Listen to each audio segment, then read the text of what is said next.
I was born and raised in a farm near Tara, and live in Old Sound now. My older brother, Russell, was 2 years older than me, and we grew up on the farm together. And he graduated from continuation school in the village and stayed at home a year on the farm. The time I finished my second year of continuation school. I had dreamed of being a doctor myself, like my uncle and my great uncle before him, but Russell decided he didn't want to farm and he went back to school. So I stopped school at the end of grade 10. Helped out my dad and mother. They'd paid off for 3 mortgages during the Depression, and I felt it wasn't fair for us to take off. So he got his grade 13 in Old Sound and enlisted in the Air Force and was graduated at Uplands in Ottawa. His cousin, Bev Seffen, who was a veteran of the First World War, Royal Flying Corps, was a flight lieutenant at the time of Russell's graduation, and he pinned his wings on him. And he went to England then, and he trained as a bomber pilot in Scotland. And then he was with the number 6 bomber group. I think it was known as the Lee Side Squadron, and it was based with Yorkshire in England with many other Canadian squadrons. And the first flight over Germany was on Christmas Eve. Oh, not actually in Germany. The battle was the Battle of the Bulge. Okay. The Germans had cut off a bunch of Allied troops and had control of an airfield, and his squadron was assigned to destroy this airfield. Shortly after they took off, a fire broke out in his plane with a full load of bombs and full load of fuel over the North Sea, and there was no turning back. The policy was that you got through to your objective, and if you got back safely, that was secondary consideration. But anyway, his crew fought the flames and got it out, and they successfully made the run and bombed the airfield, and apparently got excellent pictures.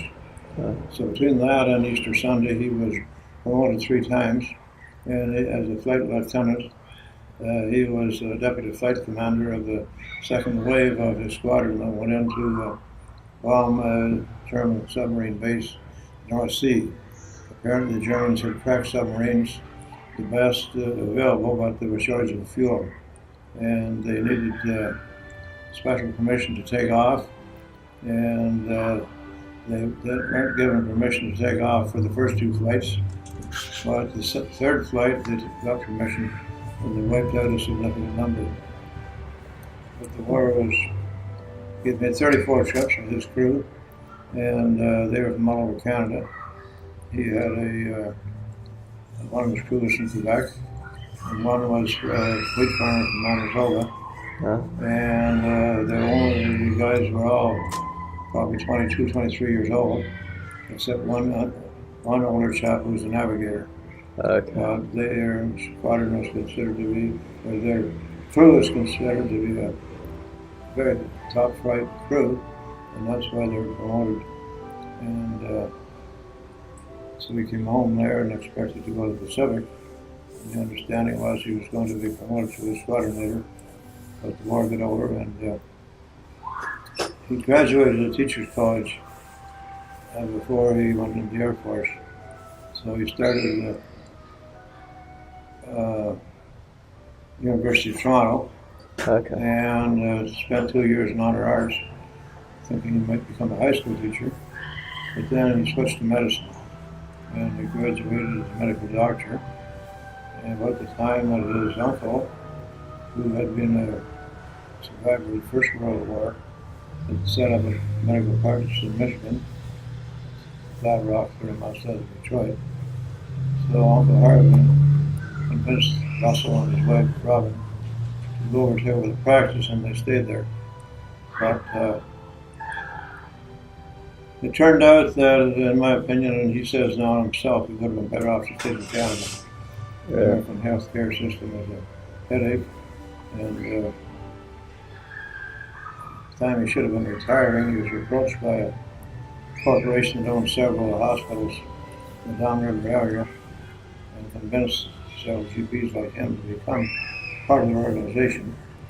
And he was then put in an assistant to ease the burden from his busy practice, but he apparently had the financial liability to pay that person's remuneration, and that person was a misfit and drove away enough patients that he went through a personal bankruptcy when he should have been retiring at 70.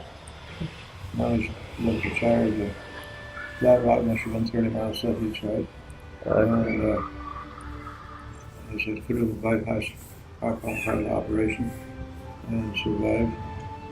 And it's out west to visit his family member, the wheat farmer, and he was to the museum, I believe, in Ontario somewhere, probably Belleville, where they have a Halifax bomber. He flew Halifax, and I believe they dug up out of a fjord in Norway and rebuilt it. And he said the crew gathered in front of this huge plane, and they couldn't believe that this bunch of young guys had managed this plane. Their bomb load apparently of the Halifax was 3 times as much as the American flying fortresses.